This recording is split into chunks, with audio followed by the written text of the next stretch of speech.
Ce podcast, c'est un podcast libre. Et aujourd'hui, je vous propose de faire une chose qu'on n'a jamais encore fait. On va interrompre 2 secondes notre lecture du livre du Siracide pour insérer 2 petits livres prophétiques, Zacharie et Agée.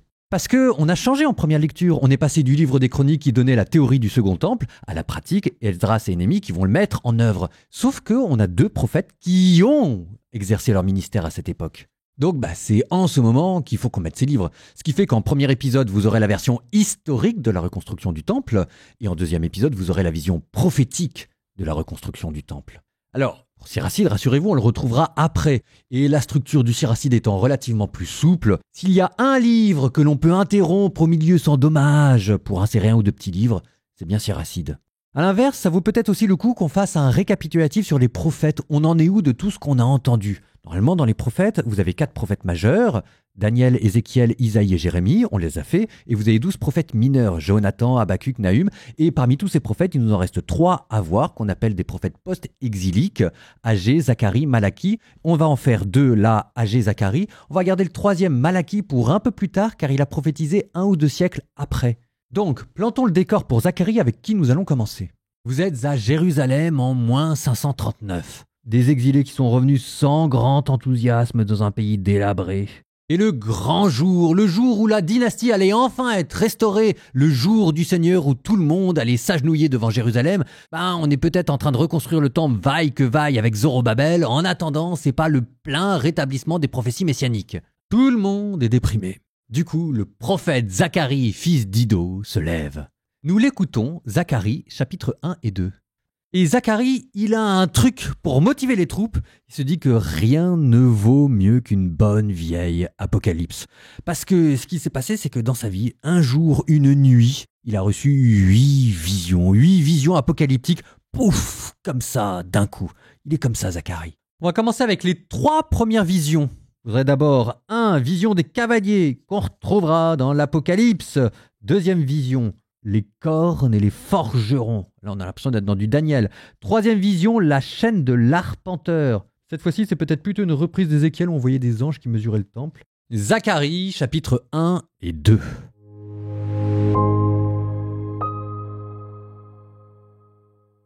La 2e année du règne de Darius, au 8e mois, la parole du Seigneur fut adressée au prophète Zacharie, fils de Béréchia, fils de Iddo, pour qu'il dise « Le Seigneur s'est profondément irrité contre vos pères, mais tu leur diras, ainsi parle le Seigneur de l'univers, revenez à moi, oracle du Seigneur de l'univers, et je reviendrai à vous, dit le Seigneur de l'univers.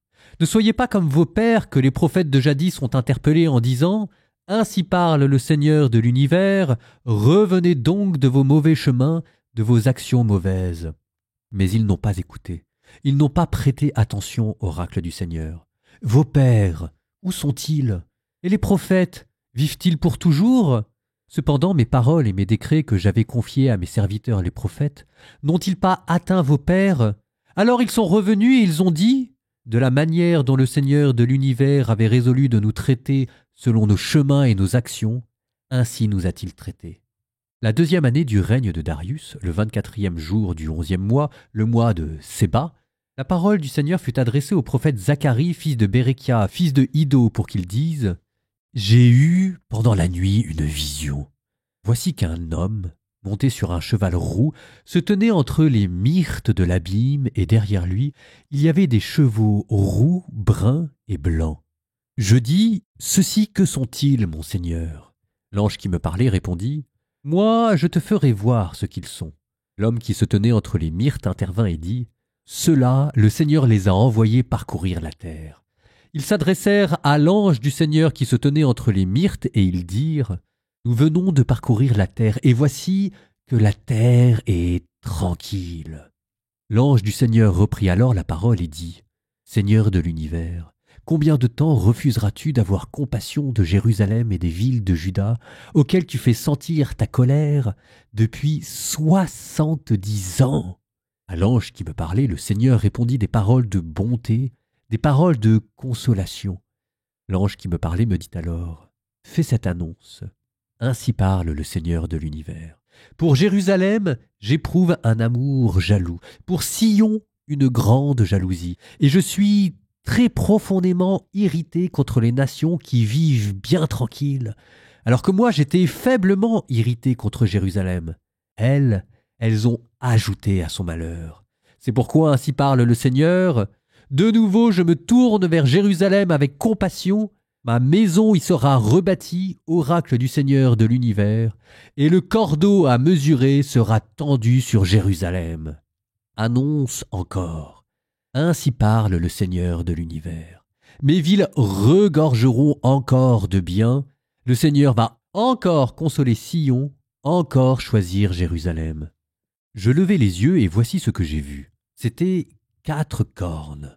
Je dis à l'ange qui me parlait, « Ces cornes, que sont-elles » Il me répondit, « Ce sont les cornes qui ont dispersé Juda, Israël et Jérusalem. » Puis le Seigneur me fit voir 4 forgerons.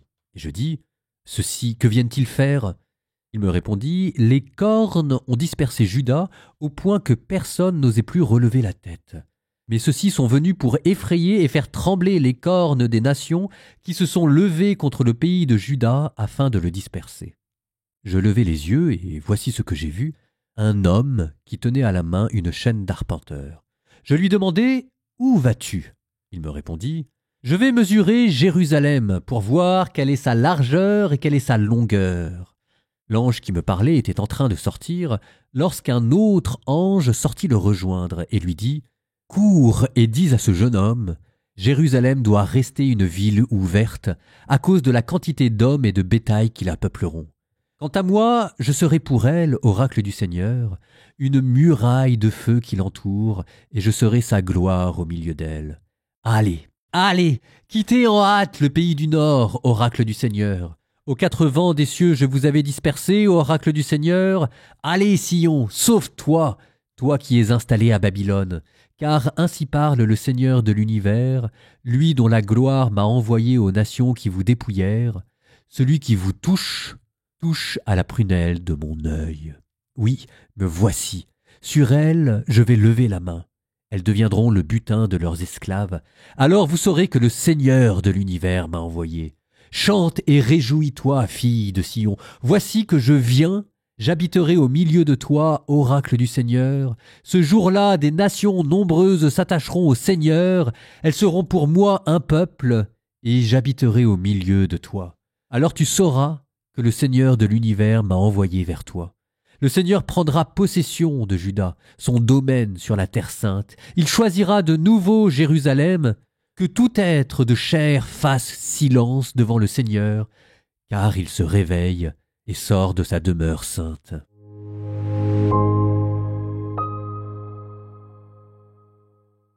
Zacharie qui prophétise au milieu d'un peuple déprimé qui se sent abandonné par Dieu.